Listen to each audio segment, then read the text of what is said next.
Hello friends, welcome to exam you Jyoti आपके सपनों को उड़ान। मैं वर्षा साहू आज के जनरल साइंस की क्लास में आप सबका स्वागत करती हूँ। फ्रेंड्स, आज की क्लास में हम लोग प्लांट फिजियोलॉजी पादप कारिकी से रिलेटेड एमसीक्यूज़ करने वाले हैं। ठीक है, तो चलिए आज का क्लास एक मोटिवेशन से स्टार्ट करते हैं। हमारा मोटिवेशन है, बड़ी जीत बड़ा शोर होगा, तुम्हारा सिर्फ वक्त है, हमारा दौर होगा। ठीक है, जब भी बड़ी जीत होती है तो शोर बड़ा ही होता है। ठीक है, इसलिए हमें भी बड़ी जीत लेनी है। ठीक है, बड़ी जीत चाहिए हम लोगों को, ताकि हम लोग भी बड़ा शोर मचा सकें। ठीक है, जैसे कोई कलेक्टर बन के आ गया तो शोर तो मचेगी ही ना, तो इसलिए हमें भी बड़ा करना है। ठीक है, तो चलिए क्लास स्टार्ट करते हैं। हम लोगों का आज का फर्स्ट क्वेश्चन है, भूमि में अधिक गहराई पर बोए गए बीज प्रायः अंकुरित नहीं होते हैं। ठीक है, भूमि में अधिक गहराई पर जो बीज बोई जाती है वो जो है अंकुरित नहीं हो पाती। ठीक है ना, तो क्यों अंकुरित नहीं हो पाती है? ऑप्शन दिया है, इन्हें वायु नहीं मिल पाती है, इन्हें नाइट्रोजन नहीं मिलती है, ये महान दबाव के अंतर्गत होते हैं, इन्हें प्रकाश नहीं मिलता है। तो ऐसा क्या कारण है कि वो अंकुरित नहीं हो पाता है? तो आंसर हो जाएगा, इन्हें वायु नहीं मिलती है। ठीक है, उनके लिए ऑक्सीजन जो है वो ज़रूरी होता है ताकि वो जनरेट हो पाए। तो यदि नहीं मिला, वायु ही नहीं मिली, तो ऑक्सीजन भी नहीं मिलेगा, वो कैसे जनरेट होगा? इसलिए इसका आंसर होगा, इन्हें वायु नहीं मिल पाती है। ठीक है, अगला क्वेश्चन, कोशिका का भीतर श्वसन का केंद्र होता है। ठीक है, कोशिका के भीतर श्वसन का केंद्र क्या होता है? ऑप्शन दिया है, राइबोसोम, केंद्रक, गोल्जी बॉडी, माइटोकॉन्ड्रिया। तो कोशिका के भीतर जो है श्वसन का केंद्र होता है हम लोगों का माइटोकॉन्ड्रिया। ठीक है, माइटोकॉन्ड्रिया को क्या बोलते हैं? पावर हाउस बोलते हैं, है ना। माइटोकॉन्ड्रिया को हम लोग बोलते हैं पावर हाउस कोशिका का। ठीक है, तो देखिए माइटोकॉन्ड्रिया के अंदर श्वसन की क्रिया होती है, श्वसन की क्रिया से एटीपी मुक्त होगी, और एटीपी क्या है? ऊर्जा है, इसलिए इसको क्या बोलते हैं? पावर हाउस बोलते हैं। ठीक है, तो इसको श्वसन का केंद्र बोलते हैं, ऐसा कर सकते हैं हम लोग। तो राइबोसोम देखिए, राइबोसोम को क्या बोलते हैं? Protein factory. ठीक है, इससे भी क्वेश्चन आ सकते हैं, तो ये भी याद रखना है, इसको क्या बोलते हैं? प्रोटीन फैक्ट्री बोलते हैं। अगला क्वेश्चन देखते हैं, ग्लाइकोलिसिस का अंतिम उत्पाद होता है। ठीक है, ग्लाइकोलिसिस जो प्रक्रिया है उसका अंतिम उत्पाद क्या होता है? ऑप्शन दिया है, glucose, pyruvic acid, ethyl alcohol, carbon dioxide. तो हमारा ग्लाइकोलिसिस का अंतिम उत्पाद जो होता है वो है पायरविक एसिड। आप लोग भी आंसर करते रहिए, आंसर होगा पायरविक एसिड, और इसका केमिकल फार्मूला होता है C3H4O3। ठीक है, इसका केमिकल फार्मूला होता है C3H4O3, और इसको याद रखना है, ग्लाइकोलिसिस का अंतिम उत्पाद होता है पायरविक एसिड, और इसका केमिकल फार्मूला होता है C3H4O3। ठीक, अगला क्वेश्चन देखते हैं। नेक्स्ट क्वेश्चन है, निम्न में से कौन एक पादप हार्मोन है? ठीक है, पादप हार्मोन को हम लोगों को छांटना है। ऑप्शन है, इंसुलिन, साइटोकाइनिन, एस्ट्रोजन, थायरॉक्सिन। तो देखिए इनमें से कोई एक जो है वो पादप हार्मोन होगा, क्योंकि छांटने के लिए बोल रहा है तो एक ही होगा, और उनमें से तीनों क्या होंगे? जंतु हार्मोन हो सकते हैं। तो देखिए साइटोकाइनिन, साइटोकाइनिन जो है वो एक पादप हार्मोन है, और इंसुलिन, एस्ट्रोजन, थायरॉक्सिन ये तीनों जो है मनुष्यों में पाए जाने वाला हार्मोन है। तो साइटोकाइनिन के अलावा और भी पादप हार्मोन है, तो वो भी आप लोगों को याद रहनी चाहिए, जैसे कि ऑक्सिन है, एथिलीन है, फ्लोरीजेंस है, साइटोकाइनिन है, और एब्सिसिक एसिड है, जिब्रेलिन है। इस तरह से और भी पादप हार्मोन हैं, तो वो भी याद रहने चाहिए। अगला क्वेश्चन, 2,4-D है। 2,4-D हम लोगों का क्या है? तो ऑप्शन दिया है, कीटनाशक, विस्फोटक, कवकनाशी, और दिया है खरपतवारनाशी। तो आप लोग आंसर करो, 2,4-D क्या है? तो 2,4-D है हम लोगों का खरपतवारनाशी। ठीक है, खरपतवार किसको बोलते हैं? तो खरपतवार वो होता है, जैसे कोई फसल है, जैसे हम लोग ले लेते हैं धान की फसल, कोई खेत है, यहाँ धान की फसल है, तो धान के अलावा, ठीक है, धान के अलावा और जो पौधे होंगे उनको हम लोग क्या बोलेंगे? खरपतवार बोलेंगे। ठीक है, और उसको नष्ट करने के लिए हम लोग जिस दवाई का उपयोग करते हैं उसको क्या बोलेंगे? खरपतवारनाशी। तो यही होता है खरपतवारनाशी 2,4-D। ठीक है। 2,4-D में डी, डी क्या है? डाइक्लोरोफिनॉक्सी एसिटिक, ठीक है, डाइक्लोरोफिनॉक्सी एसिटिक, ठीक है, डाइक्लोरोफिनॉक्सी एसिटिक होता है 2,4-D, ठीक। और ये जो होता है चौड़े पत्ते वाले जो पौधे होते हैं उनको नष्ट करने के लिए इसका उपयोग किया जाता है, ठीक है। नेक्स्ट क्वेश्चन है, हार्मोन के संबंध में निम्न में से कौन सा कथन सही है? ठीक है, हार्मोन के बारे में आप लोग क्या जानते हो कि हार्मोन है क्या? ठीक है, यही तो आप लोग सब कुछ समझ जाओगे। तो यहाँ ऑप्शन दिया है पहला, यह एक विशेष कार्बनिक यौगिक है जो लघु मात्रा में वृद्धि एवं उपापचय क्रियाओं को प्रभावित एवं नियंत्रित करते हैं।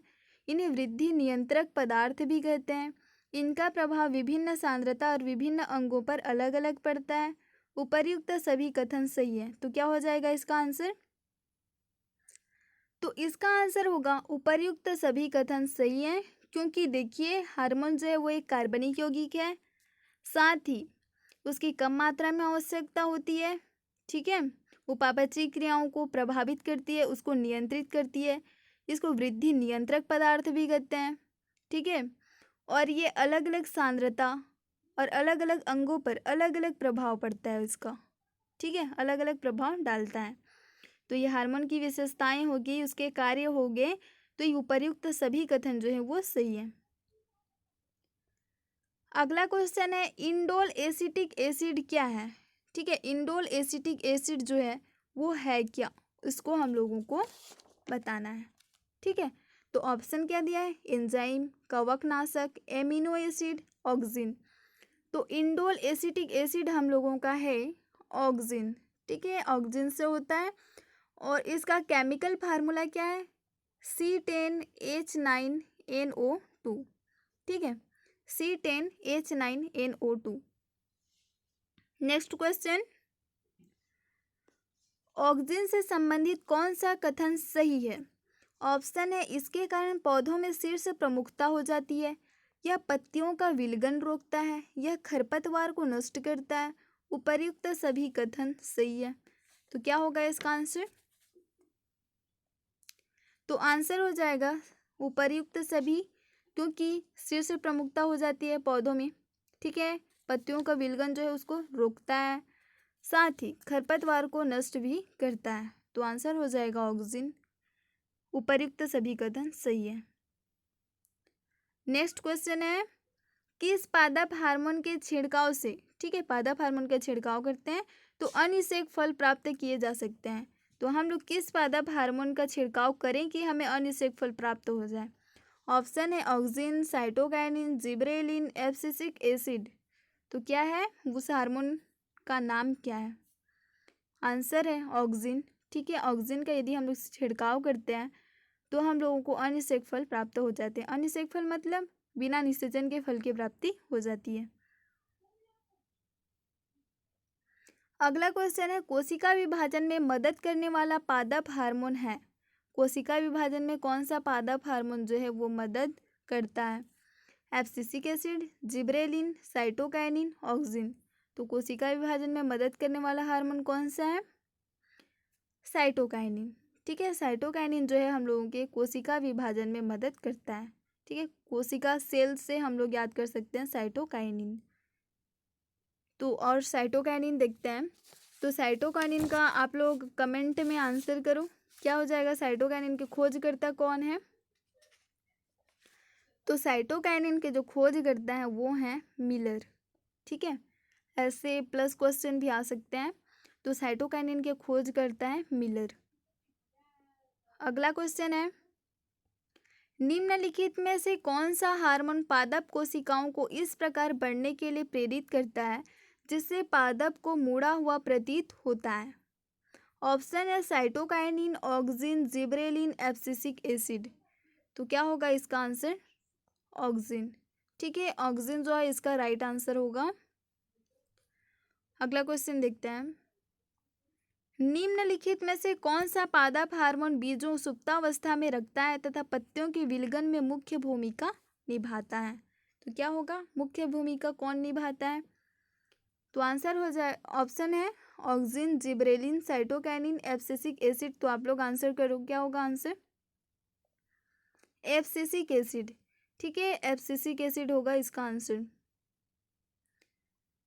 अगला क्वेश्चन है, निम्नलिखित में से कौन सा एक प्राकृतिक फल पकाने वाला हार्मोन है? Chitin, kinetin, auxin, ethylene. तो आप लोग आंसर करो, आंसर क्या होगा? एथिलीन। ठीक है, प्राकृतिक फल पकाने वाला हार्मोन है एथिलीन। अगला क्वेश्चन, प्रकाशानुवर्ती संचयन किसके द्वारा नियंत्रित किया जाता है? ठीक है, प्रकाशानुवर्ती संचलन, ठीक है, प्रकाश के आधार पर। तो कौन नियंत्रित करता है? ऑप्शन है एथिलीन, ऑक्सिन, जिब्रेलिन, साइटोकाइनिन। तो क्या हो जाएगा इसका आंसर हम लोगों का? प्रकाशानुवर्ती जो संचलन है उसको कौन नियंत्रित करता है? तो आंसर हो जाएगा ऑक्सिन। ठीक है, और प्लस आप लोगों को क्वेश्चन में याद रखना है कि ऑक्सिन की जो खोज करता है वो कौन है? डार्विन है। ठीक है, और क्या दिया है? एथिलीन। एथिलीन के खोजकर्ता कौन है? बर्ग हैं। ठीक है, और दिया है जिब्रेलिन और साइटोकाइनिन। ठीक है, साइटोकाइनिन का मैं आप लोगों को क्या बताई थी? मिलर। ठीक है, साइटोकाइनिन के जो खोज करता है वो है मिलर। और जिब्रेलिन, ठीक है, जिब्रेलिन जो पादप हार्मोन है उसके खोज करता है कुरोसावा। ठीक है, कुरोसावा इसके खोज करता है। तो आप लोग इसको याद कैसे करोगे?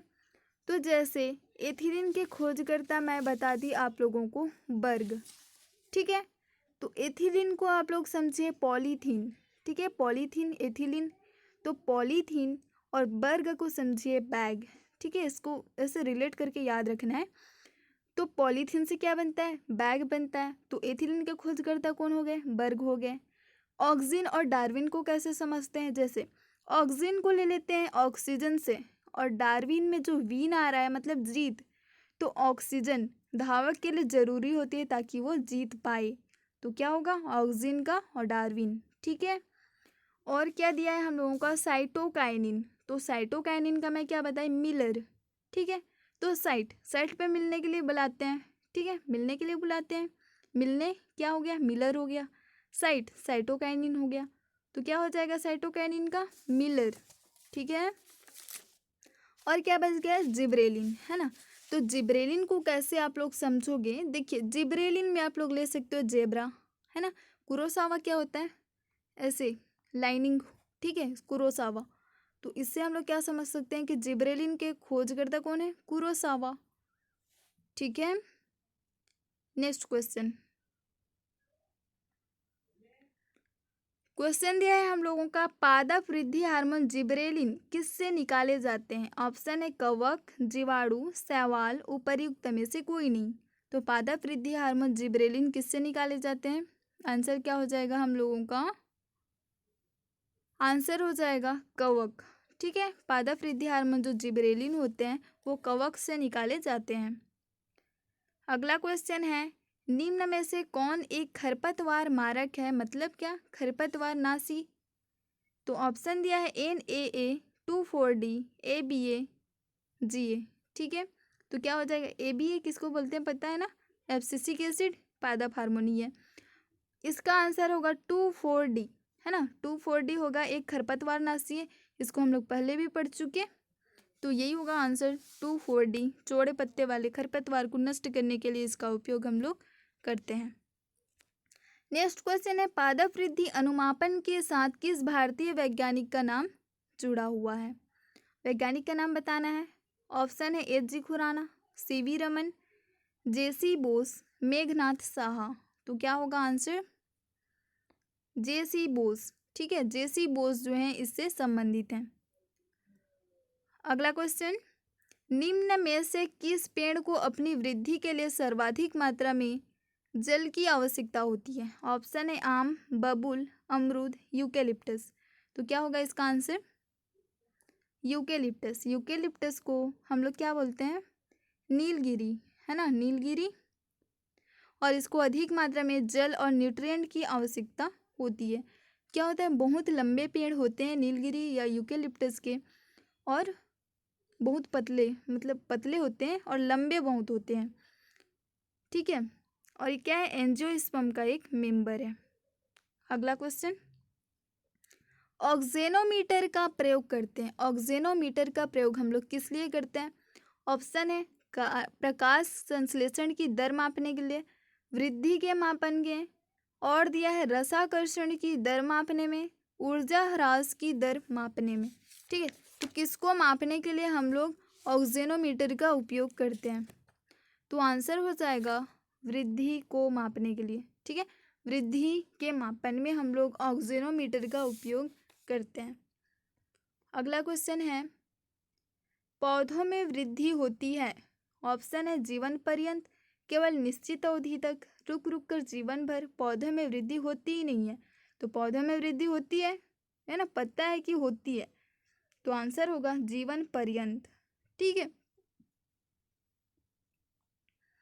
अगला क्वेश्चन है, समय और आकार के संदर्भ में होने वाली वृद्धि को ग्राफ पर अंकित करने पर इसके आकार का वक्र बनता है, जिसे कहते हैं। ऑप्शन है सिग्मायड वक्र, श्वसन वक्र, परासरण वक्र और उत्सर्जन वक्र। तो क्या हो जाएगा इसका आंसर? इसको हम लोग पादप के संदर्भ में, प्लांट के संदर्भ में पढ़ रहे हैं। तो समय के साथ पौधे में वृद्धि किस प्रकार से होती है या उसके आकार में वृद्धि किस प्रकार से होती है, जब उसका हम लोग ग्राफ तैयार करते हैं तो हमें एक इस आकार का वक्र प्राप्त होता है, सिग्मायड वक्र, ठीक है। उसको क्या बोलते हैं? सिग्मायड वक्र बोलते हैं। इससे आप लोग सिग्मायड याद कर सकते हो, ठीक है। अगला क्वेश्चन है, पौधों की लंबाई में वृद्धि के लिए आवश्यक नहीं है, ठीक है। आवश्यक क्या है उसको नहीं बताना, आवश्यक जो नहीं है उसको हम लोगों को छांटना है। ऑप्शन है सोडियम, कैल्शियम, नाइट्रोजन, फास्फोरस। तो पौधों की लंबाई के लिए वृद्धि आवश्यक नहीं है, लंबाई में वृद्धि के लिए क्या आवश्यक नहीं है, तो आंसर हो जाएगा सोडियम, ठीक है। कैल्शियम, नाइट्रोजन, फास्फोरस जो है वो आवश्यक होते हैं। इसके अलावा जैसे मैग्नीशियम, मैग्नीज है, क्लोरीन है, मोलिब्डेनम, मैग्नीज, ये सारे जो कॉपर हुआ, ये सब क्या लंबाई में वृद्धि के लिए आवश्यक होते हैं। अगला क्वेश्चन है, पौधों की वृद्धि गतियाँ जो प्रकाश उद्दीपन के कारण होती हैं उन्हें कहते हैं, ठीक है। प्रकाश के कारण जो होती है, दिया है जियोट्रोपिज्म, हेलियोट्रोपिज्म, हाइड्रोट्रोपिज्म, थिग्मोट्रोपिज्म। तो क्या हो जाएगा आंसर? हेलियोट्रोपिज्म, ठीक है। हेलियोट्रोपिज्म होगा। और इसके एग्जाम्पल में आप लोगों को याद रखना है सनफ्लावर, ठीक है। सनफ्लावर प्रकाश अनुवर्ती होता है ना, प्रकाशानुवर्ती होता है, क्योंकि सूर्य जिधर रहता है उसका मुख उधर हो जाता है। तो ये सनफ्लावर की विशेषता है। जियोट्रोपिज्म होता है गुरुत्वानुवर्ती, जैसे पौधा है, पौधे की जो तना होता है वो ऋणात्मक गुरुत्वानुवर्ती होता है, गुरुत्व के विपरीत दिशा में वृद्धि करता है, ठीक है। और जो जड़ होता है वो धनात्मक गुरुत्वानुवर्ती होता है, क्योंकि जड़ किस दिशा में, गुरुत्व की दिशा में वृद्धि करता है। हाइड्रोट्रोपिज्म इसको मॉइस्चर के संदर्भ में लिया जाता है, ठीक है। मॉइस्चर के आधार पर पौधे में उद्दीपन आते हैं। अगला क्वेश्चन है, बाह्य उद्दीपनों द्वारा प्रेरित पादप गति कहलाती है। ऑप्शन है प्रेरित गति, स्वायत्त गति, कंपानुकुंचन गति, निशानुकुंचन गति। तो बाह्य उद्दीपनों द्वारा प्रेरित पादप गति हम लोगों की क्या कहलाती है? कहलाती है कंपानुकुंचन गति। इसको छुई मुई के आधार पर आप लोग समझ सकते हो। अगला क्वेश्चन है, छुई मुई की पत्ती में गति होती है, ठीक है। छुई मुई जो पौधा है उसकी पत्ती में किस प्रकार की गति होती है? प्रकाशानुकुंचन, कंपानुकुंचन, निशानुकुंचन, उपरिकुंचन। प्रकाशानुकुंचन क्या हो जाएगा कि वो प्रकाश को देख के सिकुड़ जाए या अंधेरे को देख के सिकुड़ जाए, तो ऐसा तो नहीं होता। उसमें क्या होता है, कंपानुकुंचन गति होती है, क्योंकि जैसे हम लोग उसको छूते हैं तो क्या होता है, वो मुरझा सा जाता है ना, सिकुड़ सा जाएगा। तो ये होता है कंपानुकुंचन छुई मुई की पत्तियों में, ठीक है। तो चलिए फ्रेंड्स, आज के लिए इतना ही, मिलते हैं कल की क्लास में, ठीक है। यदि वीडियो आप लोगों को अच्छा लगा हो तो इसे लाइक करें, अपने सारे दोस्तों के साथ शेयर करें और चैनल को सब्सक्राइब करें, ताकि इस प्रकार के वीडियोज़ आप लोगों को प्राप्त होते रहें। Thank you so much.